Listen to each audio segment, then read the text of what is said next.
ವಚನ ಸತ್ಯ ವಚನ ಭೂಮಿಗೆ ಬಂದ ವಚನ ವಚನ ಸತ್ಯ ವಚನ ಭೂಮಿಗೆ ಬಂದ ವಚನ ಆದಿಯಲ್ಲಿ ಇದ್ದ ವಚನ ನಮ್ಮ ನೋಡ ಬಂದ ವಚನ ವಚನ ಸತ್ಯ ವಚನ ಭೂಮಿಗೆ ಬಂದ ವಚನ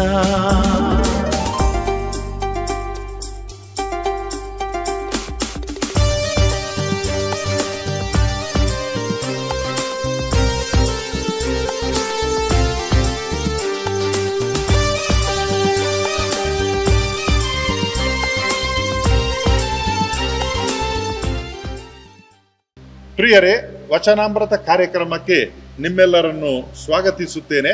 ದೇವರ ವಾಕ್ಯವನ್ನು ಆಲಿಸೋಣ. ಜ್ಞಾನೋಕ್ತಿ ಪುಸ್ತಕಗಳಿಂದ ವಾಚನ, ಅಧ್ಯಾಯ 15, ವಾಕ್ಯ 6. ನೀತಿವಂತನ ಮನೆಯೊಳು ನಿಧಿಕ್ಷೇಪ, ಅನೀತಿವಂತನ ಆದಾಯ ದುಃಖತಾಪ. ನೀತಿವಂತನ ಮನೆಯೊಳು ನಿಧಿಕ್ಷೇಪ, ಅನೀತಿವಂತನ ಆದಾಯ ದುಃಖತಾಪ. 16ನೇ ವಾಕ್ಯದಲ್ಲಿ ನೋಡಿ, ನೆಮ್ಮದಿಯಿಲ್ಲದ ಸಿರಿ ಸಂಪತ್ತಿಗಿಂತಲೂ ಸರ್ವೇಶ್ವರನ ಭಯಭಕ್ತಿಯಿಂದ ಕೂಡಿದ ಕಿಂಚಿತ್ತೇ ಮೇಲು. ಎಷ್ಟೊಂದು ಅರ್ಥಪೂರ್ಣವಾದಂಥ ಮಾತುಗಳು. ನೆಮ್ಮದಿಯಿಲ್ಲದ ಸಿರಿ ಸಂಪತ್ತಿಗಿಂತಲೂ ಸರ್ವೇಶ್ವರನ ಭಯಭಕ್ತಿಯಿಂದ ಕೂಡಿದ ಕಿಂಚಿತ್ತೇ ಮೇಲು. ದೇವರ ವಾಕ್ಯವಿದು, ದೇವರಿಗೆ ಕೃತಜ್ಞತೆ ಸಲ್ಲಲಿ.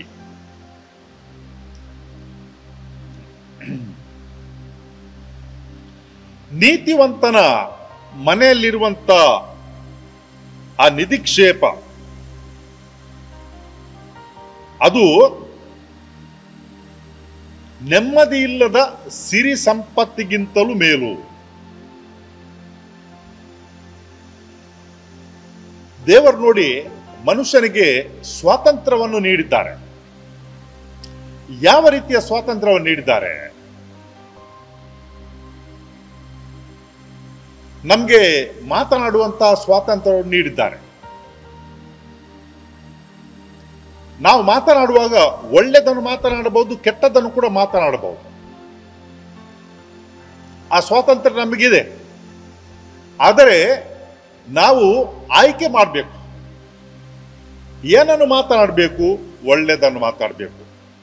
ಆಯ್ಕೆಯನ್ನು ಮಾಡಬೇಕು, ಕೆಟ್ಟದ್ದನ್ನು ಮಾತನಾಡದೆ ಇರಲಿಕ್ಕೆ. ನಮ್ಮ ಜೀವನದಲ್ಲಿ ನಾವು ಸತ್ಯವನ್ನು ಆಡಲಿಕ್ಕೆ ಆಯ್ಕೆಯನ್ನು ಮಾಡಬೇಕು. ಏನು ಸುಳ್ಳು ಉಂಟೋ ಅದನ್ನು ಮಾತನಾಡದೆ ಇರುವಂತಹ ಸ್ವಾತಂತ್ರ್ಯವನ್ನು ನಾವು ಚಲಾಯಿಸಬೇಕು. ನ್ಯಾಯ ಮತ್ತು ನೀತಿಯ ದಾರಿಯಲ್ಲಿ ನಡೆಯುವಂತ ಆಯ್ಕೆಯನ್ನು ನಾವು ಮಾಡಬೇಕು. ಅದು ನಮಗೆ ದೇವರು ಕೊಟ್ಟಂತ ಸ್ವಾತಂತ್ರ್ಯ. ಅನೀತಿ ಮಾಡಲಿಕ್ಕೆ, ಅನ್ಯಾಯ ಮಾಡಲಿಕ್ಕೆ ಕೂಡ ನಮಗೆ ಸ್ವಾತಂತ್ರ್ಯ ಉಂಟು. ಆದರೆ ಅದು ನಮಗೆ ಒಳ್ಳೆಯದಲ್ಲ. ಯಾಕಂತ ಹೇಳಿದ್ರೆ ಇದು ದೇವರಿಗೆ ಮೆಚ್ಚುವಂಥದ್ದು ಅಲ್ಲ.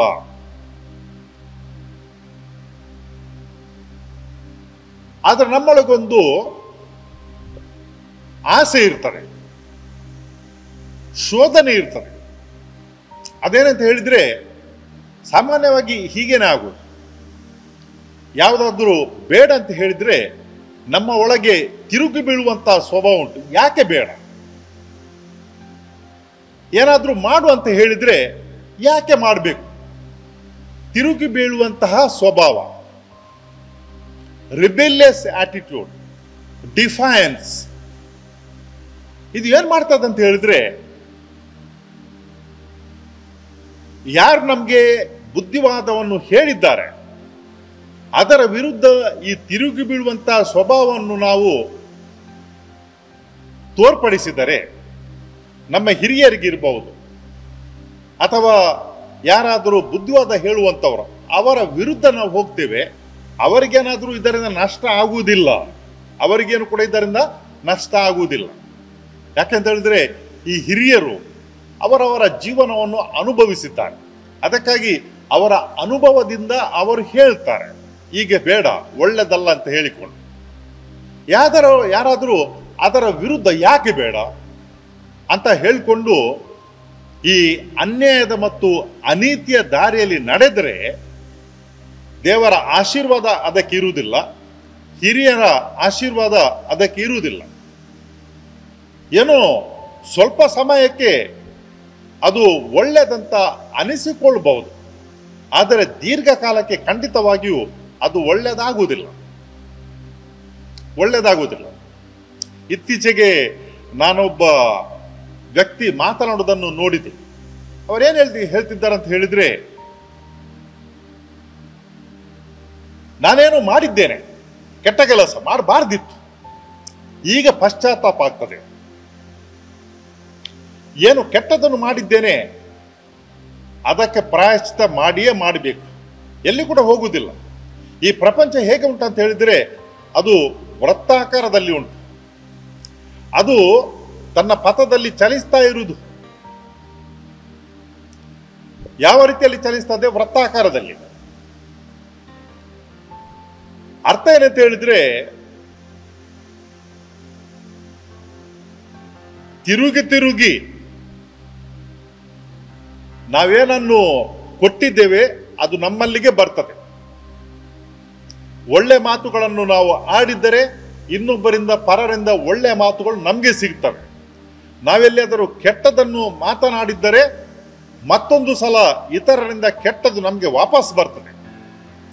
ಅನ್ಯಾಯವನ್ನು ಮಾಡಿದ್ದರೆ ಆ ಅನ್ಯಾಯ ಅನೀತಿ ಮತ್ತೊಂದು ಸಲ ಯಾರ ಮುಖಾಂತರ ಗೊತ್ತಿಲ್ಲ, ಅದು ನಮಗೆ ವಾಪಸ್ ಬರ್ತದೆ. ಅದಕ್ಕಾಗಿ ನಮ್ಮ ಜೀವನ ಈ ವೃತ್ತಾಕಾರದ ಪ್ರಕೃತಿಯ ಮೇಲೆ, ಪೃಥ್ವಿಯ ಮೇಲೆ ಇರುವುದರಿಂದ ನಾವ್ಯಾವತ್ತೂ ಕೂಡ ಒಳ್ಳೆಯದನ್ನು ಮಾತ್ರ ಮಾಡಲಿಕ್ಕೆ ಇಷ್ಟಪಡಬೇಕು ಮತ್ತು ಮಾಡಬೇಕು. ಯಾಕಂತ ಹೇಳಿದ್ರೆ ಅದು ಒಂದು ಅಥವಾ ಇನ್ನೊಂದು ಸಲ ತಿರುಗಿ ನಮ್ಮಲ್ಲಿಗೆ ಬರುವುದು. ಕೆಟ್ಟದ್ದು ಮಾಡಿದ್ರು ಕೂಡ ಅದು ತಿರುಗಿ ನಮ್ಮಲ್ಲಿಯೇ ಬರ್ತದೆ. ಇದು ಜೀವನ ಚಕ್ರ. ಅದಕ್ಕಾಗಿ ಕೆಲವರ ಹತ್ರ ನೋಡುತ್ತೇವೆ, ಈ ರಾತ್ರಿ ಹಗಲಾಗುವುದರ ಒಳಗೆ ಮನುಷ್ಯನು ಅಷ್ಟೊಂದು ಶ್ರೀಮಂತನಾಗ್ತಾನೆ. ಹೇಗೆ ಸಾಧ್ಯ? ಅದೃಷ್ಟದಲ್ಲಿ ಎಲ್ಲರಿಗೆ ಕೂಡ ಅಷ್ಟೊಂದು ಈ ಶ್ರೀಮಂತಿಕೆ ಬರುವುದಿಲ್ಲ. ಕೆಲವರಿಗೇನೋ ಬರಬಹುದು, ಇಲ್ಲ ಅಂತಲ್ಲ, ದೇವರ ಆಶೀರ್ವಾದ. ಆದರೆ ಅನೇಕ ಮಂದಿ ಅವರೇನ್ ಮಾಡ್ತಾರೆ ಅಂತ ಹೇಳಿದ್ರೆ, ಆಸೆಗೆ ಒಳಪಟ್ಟು ತನ್ನದು ಏನು ಅಲ್ಲವೋ, ಯಾವುದಕ್ಕೆ ತಾನು ಬಾಧ್ಯನಲ್ಲವೋ ಅದನ್ನು ಸಂಗ್ರಹಿಸಲಿಕ್ಕೆ, ಪಡೆಯಲಿಕ್ಕೆ ಪ್ರಯತ್ನ ಮಾಡ್ತಾರೆ. ಇದು ಕೆಟ್ಟ ದಾರಿ, ಇದು ಅನ್ಯಾಯದ ದಾರಿ, ಅನೀತಿಯ ದಾರಿ. ಅವಕಾಶ ಉಂಟು. ಕೆಲವು ಸಾರಿ ನಾವು ಕೇಳ್ತೇವೆ, ಶ್ರದ್ಧಾಂಜಲಿಯನ್ನು ನೀಡುವಂತಹ ಸಮಯದಲ್ಲಿ ಏನಂತ ಕೇಳ್ತೇವೆ ಅಂತ ಹೇಳಿದ್ರೆ, ಈ ವ್ಯಕ್ತಿ ಅಧಿಕಾರದ ಸ್ಥಾನದಲ್ಲಿ ಇದ್ದರು, ಅವರ ಮುಖಾಂತರ ಅಷ್ಟೊಂದು ಈ ಹಣ, ಅಷ್ಟೊಂದು ಸಂಪತ್ತು ಅವರ ಮುಖಾಂತರ ಬರ್ತಿತ್ತು, ಹೋಗ್ತಿತ್ತು. ಆದರೆ ಆ ಸಂಪತ್ತು, ಆ ಹಣದ ದುರಾಸೆ ಅವರಲ್ಲಿ ಇಲ್ಲದೆ ಇದ್ದುದರಿಂದ ಅದು ಯಾವತ್ತೂ ಕೂಡ ಅವರನ್ನು ಮಲಿನ ಮಾಡಲಿಲ್ಲ. ಎಷ್ಟೊಂದು ಒಳ್ಳೆಯ ಮಾತುಗಳು ನೋಡಿ. ಅಧಿಕಾರ ಇತ್ತು ಅಂತ ಹೇಳಿದ್ರೆ ಬೇಕಾದಷ್ಟು ಅವರು ಮಾಡಬಹುದಿತ್ತು, ಆದರೆ ಅವರಲ್ಲಿ ಆ ದುರಾಸೆ ಇಲ್ಲದೆ ಇದ್ದುದರಿಂದ ಕೋಟ್ಯಾಂತರ ರೂಪಾಯಿಗಳು ಹಣ ಅವರ ಮುಖಾಂತರ ಅದು ಚಲಾವಣೆ ಆದರೂ ಕೂಡ ಆ ಹಣದ ಮಲಿನತೆ ಅವರನ್ನು ಅದು ಮುಟ್ಲಿಲ್ಲ, ಅಥವಾ ಅವರು ಮುಟ್ಲಿಕ್ಕೆ ಬಿಡಲಿಲ್ಲ. ಪ್ರಾಮಾಣಿಕತೆ ಪ್ರಿಯರೇ, ಆ ಪ್ರಾಮಾಣಿಕತೆನೇ ಒಬ್ಬ ಮನುಷ್ಯನನ್ನು ಎಷ್ಟು ಎತ್ತರಕ್ಕೆ ಕೊಂಡೋಗ್ತದೆ. ಅಂತ ವ್ಯಕ್ತಿಗಳು ಸಮಾಜದಲ್ಲಿ ಇತರರಿಗೆ ಪ್ರೇರಣೆ ಆಗ್ತಾರೆ. ಎಷ್ಟು ಸಮಯ ಹೋದರೂ ಕೂಡ ಅವರ ಉದಾಹರಣೆಯನ್ನು ಉಲ್ಲೇಖ ಮಾಡ್ತಾರೆ. ಕೆಟ್ಟದನ್ನು ಮಾಡಿದ್ದವರು ಅವರಲ್ಲಿ ತುಂಬ ಇರಬಹುದು. ಕೆಟ್ಟದ್ದು ಮಾಡಿ ಅನೀತಿಯ ಮುಖಾಂತರ, ಅನ್ಯಾಯದ ಮುಖಾಂತರ ಗಳಿಸಿದ್ದು ತುಂಬ ಇರಬಹುದು. ಆದರೆ ಅವರ ಉಲ್ಲೇಖವನ್ನು ಯಾರು ಮಾಡ್ತಾರೆ? ಯಾರು ಅಂತವರನ್ನು ಅನುಕರಣೆ ಮಾಡಲಿಕ್ಕೆ ಇಷ್ಟಪಡ್ತಾರೆ? ಕೆಲವರು ಏನ್ ಮಾಡ್ತಾರೆ ಅಂತ ಹೇಳಿದ್ರೆ, ತಮ್ಮ ಪಾಪದ ಪ್ರಾಯಶ್ಚಿತಕ್ಕಾಗಿ ಏನಾದರೂ ಇನ್ನೊಂದು ದಾರಿಯಲ್ಲಿ ಒಳ್ಳೆಯದನ್ನು ಮಾಡಲಿಕ್ಕೆ ಪ್ರಯತ್ನ ಮಾಡ್ತಾರೆ. ಅದರ ಹಿಂದೆ ಏನೆಲ್ಲ ಉಂಟು? ಕೊಳಕು, ದುರ್ವಾಸನೆ ನೀಡುವಂತಹ ಅಥವಾ ಬರುವಂತಹ ಕೊಳಕು ಎಷ್ಟು ಜನರ ಜೀವವನ್ನು, ಎಷ್ಟು ಜನರ ಜೀವನವನ್ನು ದಾರಿಗೆ ತಂದಿದ್ದೀರಾ ಎಂಬ ಪ್ರಶ್ನೆ ಇದ್ದೇ ಇರ್ತದೆ, ಕೊನೆಯ ತನಕ ಇರ್ತದೆ. ನಮಗೆ ನಮ್ಮ ಜೀವನ ಕೊನೆಗೊಳ್ಳುವಾಗ ಮನಸ್ಸಿಗೆ ಬರುವಂತಹ ವಿಚಾರಗಳು ಯಾವುವು? ಹಿರಿಯರ ಹತ್ರ ಮಾತನಾಡಿದರೆ ತಿಳಿಯುತ್ತದೆ ನಮಗೆ. ಯಾರು ತಮ್ಮ ಜೀವನವನ್ನು ಜೀವಿಸಿದ್ದಾರೆ, ಅವರು ತಮ್ಮ ಜೀವನದ ಸಾಯಂಕಾಲದಲ್ಲಿ ಇದ್ದಾರೆ. ಅವರ ಮನಸ್ಸಿನಲ್ಲಿ ಬರುವಂತಹ ವಿಚಾರಗಳು ಏನಂತ ಹೇಳಿದ್ರೆ, ನಾನು ಒಳ್ಳೆಯದನ್ನು ಮಾಡಿದ್ದೇನೆ, ಸಮಾಧಾನ ಉಂಟು, ಎಲ್ಲರೂ ಕೂಡ ಅದನ್ನು ಇಷ್ಟಪಡುತ್ತಾರೆ.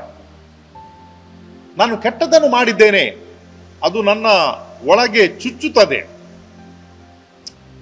ನಾನು ಮಾಡಬಾರ್ದಿತ್ತು. ಅದು ಯಾವ ರೀತಿ ತೊಳೆದು ಹಾಕಲಿಕ್ಕೆ ಸಾಧ್ಯ? ಪ್ರಾಯಶ್ಚಿತ ಮಾಡಬೇಕು, ಪಶ್ಚಾತ್ತಾಪ ಮಾಡಬೇಕು, ಸರಿ. ಆದರೆ ಆ ಒಂದು ಚಿಂತನೆ, ತಪ್ಪು ಭಾವನೆ ಒಳಗಿರ್ತದೆ, ಏನು ಮಾಡ್ಲಿಕ್ಕೆ ಆಗಲ್ಲ. ಅದನ್ನು ತೊಳೆದು ಬೀಸಾಡ್ಲಿಕ್ಕೆ ಆಗಲ್ಲ. ಯಾಕಂತ ಹೇಳಿದ್ರೆ ಅದು ನೆನಪಿನಲ್ಲಿ ಇರ್ತದೆ, ವಾಪಸ್ ಬರ್ತದೆ. ನಾನು ಅಂಥ ವ್ಯಕ್ತಿಗೆ ಅನ್ಯಾಯ ಮಾಡಿದ್ದೇನೆ, ಇಂಥ ಮನುಷ್ಯರನ್ನು ನಾನು ದಾರಿಗೆ ತಂದಿದ್ದೇನೆ, ಇಂಥವರಿಗೆ ಕೆಟ್ಟದನ್ನು ಮಾಡಿದ್ದೇನೆ. ತಾನು ಸಂಪಾದಿಸಿದಂಥ ಅಷ್ಟು ಸಂಪತ್ತು, ಈ ಒಂದು ಕೊಳೆಯನ್ನು ಅದು ತೊಳೆದು ಹಾಕಲಿಕ್ಕೆ ಸಾಧ್ಯ ಇಲ್ಲ, ಹೋಗಲ್ಲ ಅದು. ಅದಕ್ಕಾಗಿ ಏನು ಮನಸ್ಸಿಗೆ ತೃಪ್ತಿ ನೀಡ್ತದೆ, ಸಮಾಧಾನ ನೀಡ್ತದೆ, ಸಂತೋಷ ನೀಡ್ತದೆ, ಕೆಟ್ಟದನ್ನು ಮಾಡಲಿಕ್ಕೆ ನನಗೆ ತುಂಬ ಅವಕಾಶಗಳು ಇದ್ದವು, ಅಧಿಕಾರ ಕೂಡ ಇತ್ತು, ನನಗೆ ಅವಕಾಶಗಳು ಕೂಡ ಇದ್ದವು. ಆದರೆ ನಾನು ಅಂಥದನ್ನು ಯಾವತ್ತೂ ಕೂಡ ದುರುಪಯೋಗ ಮಾಡಲಿಲ್ಲ. ಅವಕಾಶಗಳನ್ನು ಗರ್ವದಿಂದ ಹೇಳ್ಬೋದು, ನನಗೆ ಬೇಕಾದಷ್ಟು ಅವಕಾಶಗಳು ಇದ್ದವು, ನಾನು ಅಂಥದ್ದನ್ನು ಮಾಡಲಿಲ್ಲ, ಕೈ ಹಾಕಲಿಲ್ಲ.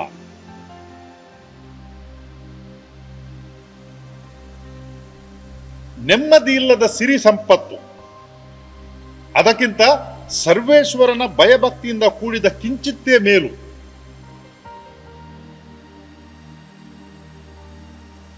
ಜೀವನದ ಕೊನೆಗೆ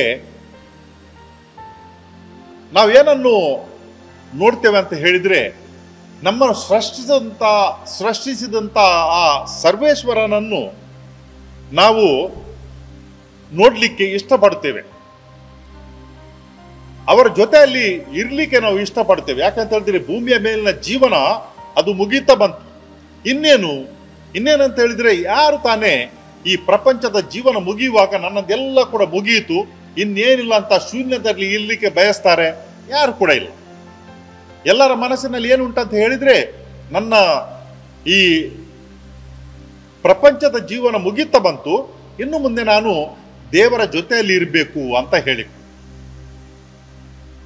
ದೇವರ ಜೊತೆಯಲ್ಲಿ ನಾವು ಅನಂತಕ್ಕೆ ಅಂತ ಹೇಳಿದ್ರೆ ಅಲ್ಲಿ ಸಮಯ ಎಂಬುದಿಲ್ಲ. ನೋಡಿ, ಈ ಪ್ರಪಂಚದಲ್ಲಿ ನಮಗೆ ಸಮಯ ಉಂಟು, ಅನಂತ ಸ್ವರ್ಗಲೋಕ, ಅಲ್ಲಿ ಸಮಯ ಎಂಬುದಿಲ್ಲ.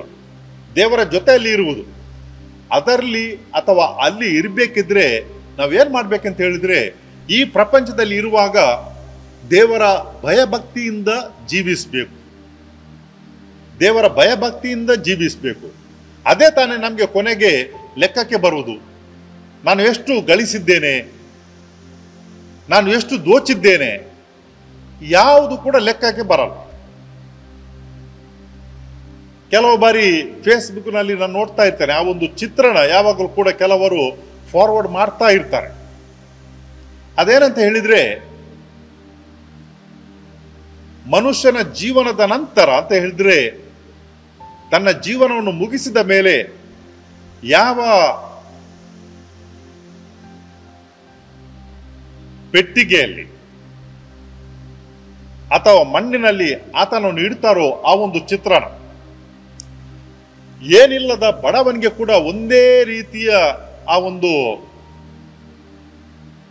ಮಣ್ಣು 6 ಫೀಟ್ ಅಥವಾ 6.5 ಎಷ್ಟೇ ಇರಬಹುದು, ಶ್ರೀಮಂತನಿಗೆ ಕೂಡ ಅಷ್ಟೇ ದೊಡ್ಡದು.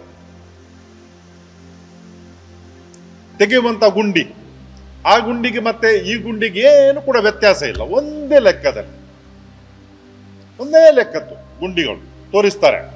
ಬಡವನ ಗುಂಡಿ ಮತ್ತು ಶ್ರೀಮಂತನ ಗುಂಡಿ ಎರಡು ಕೂಡ ಒಂದೇ ಲೆಕ್ಕ, ಏನು ಕೂಡ ಇಲ್ಲ ವ್ಯತ್ಯಾಸ.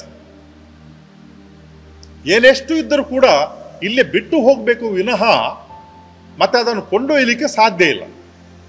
ಆದ್ದರಿಂದ ಏನು ಹೇಳ್ತಾರೆ, ಈ ಮನುಷ್ಯನ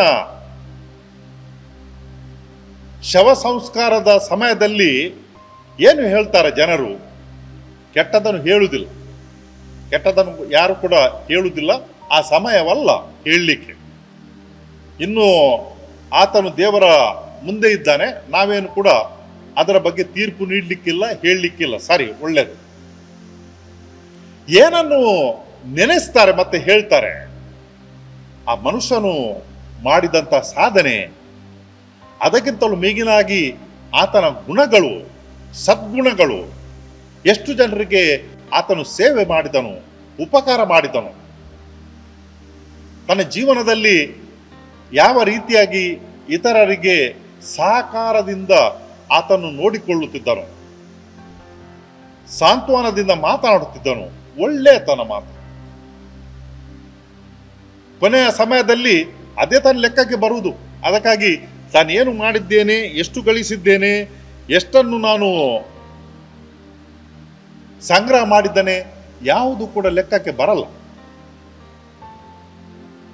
ಅನೀತಿವಂತನ ಆದಾಯ ದುಃಖ ತಾಪ,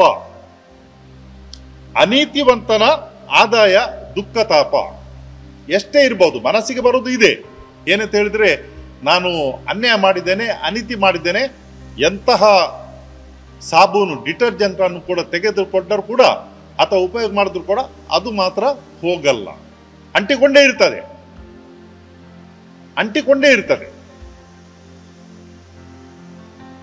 ಪ್ರಿಯರೇ, ನಮ್ಮ ಜೀವನ ಈ ಪ್ರಕೃತಿಯ ಮೇಲೆ ಎಷ್ಟು ದೀರ್ಘ ಅಂತ ಕೂಡ ಹೇಳಿದರೂ ಕೂಡ 100 ವರ್ಷ ಅಥವಾ ಚಿಲ್ಲರಿ ಇರ್ಬೋದು, 100ಕ್ಕಿಂತ ಅದಕ್ಕಿಂತ ಮೇಲಲ್ಲ. ಅದರಲ್ಲಿ ಕೂಡ ಈ 60 ದಾಟಿದ ಮೇಲೆ ಅಥವಾ 70 ದಾಟಿದರ ಮೇಲೆ ಮನುಷ್ಯರು ನಂತರ ದೇಹದಲ್ಲಿನ ಶಕ್ತಿ ಕಡಿಮೆ ಆಗ್ತಾ ಹೋದಾಗ ಏನು ಜಾಸ್ತಿ ಸಾಧನೆ ಮಾಡಲಿಕ್ಕೆ ಆಗಲ್ಲ. ತನ್ನಲ್ಲಿರುವಂಥ ಆ ಒಂದು ಜಾಣ್ಮೆಯನ್ನು ಇತರಲ್ಲಿ ಹಂಚಿಕೊಳ್ಳುವುದು ಬಿಟ್ಟರೆ ಜಾಸ್ತಿ ಈ ಕಷ್ಟದ ಕೆಲಸ ಮಾಡಲಿಕ್ಕೆ ಆಗಲ್ಲ. ಮೊದಲಿನ ಒಂದು 20-25 ವರ್ಷ ಕೂಡ ಏನು ಕೂಡ ಮಾಡಲಿಕ್ಕೆ ಇಲ್ಲ. ಯಾಕಂತ ಹೇಳಿದ್ರೆ ಕಲೀಲಿಕ್ಕೆ ಮತ್ತೆ ಜ್ಞಾನ ಸಂಗ್ರಹ ಮಾಡಲಿಕ್ಕೆ. ಅದರ ಮಧ್ಯದಲ್ಲಿನ ಈ ಕೆಲವು ವರ್ಷಗಳು, ಆ ಕೆಲವು ವರ್ಷಗಳಲ್ಲಿ ನಾವು ಏನು ಮಾಡ್ತೇವೆ ಅದು ನಮ್ಮ ಮುಂದಿನ ಜೀವನಕ್ಕೆ ಅಂತ ಹೇಳಿದ್ರೆ, ಈಗ ತಾನು ಹೇಳಿದಾಗೆ ಅನಂತ ಜೀವನ, ಅಲ್ಲಿ ಸಮಯ ಎಂಬುದಿಲ್ಲ. ಆ ಜೀವನಕ್ಕೆ ಏನು ಉಪಕಾರಕ್ಕೆ ಬರ್ತದೆ ಅಂತ ಹೇಳಿದ್ರೆ, ಈ ಒಂದು ಮಧ್ಯದ ಅವಧಿಯಲ್ಲಿ ನಾವು ಕೆಲಸ ಮಾಡುವಂಥ, ದುಡಿಯುವಂಥ ಆ ಅವಧಿಯಲ್ಲಿ ಏನು ಒಳಿತನ್ನು ಮಾಡ್ತೇವೆ ಅದು ಇಲ್ಲಿ ಉಳಿಯುತ್ತದೆ. ಮತ್ತೆ ಜನರು ಅದರ ನೆನಪನ್ನು ಮಾಡ್ತಾರೆ, ಮತ್ತೆ ಇತರರಿಗೆ ಅದರ ಬಗ್ಗೆ ಹೇಳ್ತಾರೆ. ಹಲವಾರು ವರ್ಷಗಳ ತನಕ ಅದರ ಬಗ್ಗೆ ಹೇಳ್ತಾರೆ. ಆ ಒಂದು ಒಳಿತಿನಲ್ಲಿ ನಮ್ಮ ಹೆಸರು ಮತ್ತೆ ನಮ್ಮ ಜೀವನ ಅದು ಅಮರವಾಗಿರ್ತದೆ. ಅದಕ್ಕಾಗಿ ನಾವು ಇಂಥ ಒಂದು ಜೀವನ ನಡೆಸಲಿಕ್ಕೆ ಪ್ರಯತ್ನ ಪಡೋಣ, ಹಾಗೂ ದೇವರ ಆಶೀರ್ವಾದವನ್ನು ಇದಕ್ಕಾಗಿ ಬೇಡೋಣ. ಕರ್ತನಾದ ದೇವರೇ,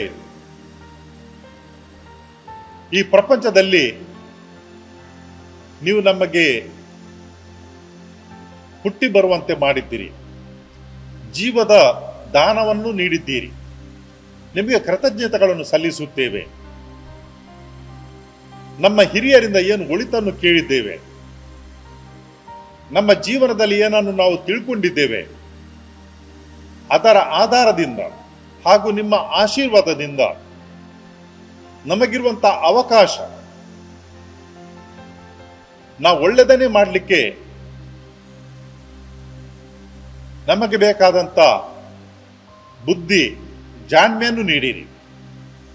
ಯಾವತ್ತೂ ಕೂಡ ಕೆಟ್ಟದನ್ನು ಅನೀತಿಯ ದಾರಿಯಲ್ಲಿ ಅಥವಾ ಅನ್ಯಾಯದ ದಾರಿಯಲ್ಲಿ ನಡೆಯದೆ ಅದರಿಂದ ದೂರವಿದ್ದು ನಾವು ನಮ್ಮ ಆತ್ಮವನ್ನು, ಆತ್ಮ ಸಾಕ್ಷಿಯನ್ನು ನಾವು ಶುದ್ಧವಾಗಿ ಕಾಪಾಡಲು ನಮಗೆ ಬೇಕಾದಂಥ ಆಶೀರ್ವಾದವನ್ನು ಅನುಗ್ರಹಿಸಿರಿ.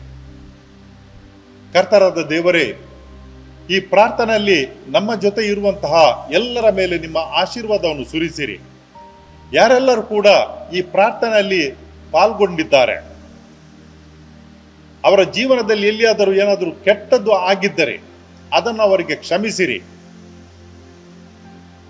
ನಿಮ್ಮ ಕ್ಷಮೆಯಿಂದ ಅವರ ಜೀವನವನ್ನು ಶುದ್ಧಗೊಳಿಸಿರಿ. ದೇಹದ ಆರೋಗ್ಯ ಮತ್ತು ಮನಸ್ಸಿನ ನೆಮ್ಮದಿಯನ್ನು ಅವರೆಲ್ಲರಿಗೆ ನೀವು ನೀಡಿರೆಂದು ನಿಮ್ಮನ್ನು ಪ್ರಾರ್ಥಿಸುತ್ತೇವೆ.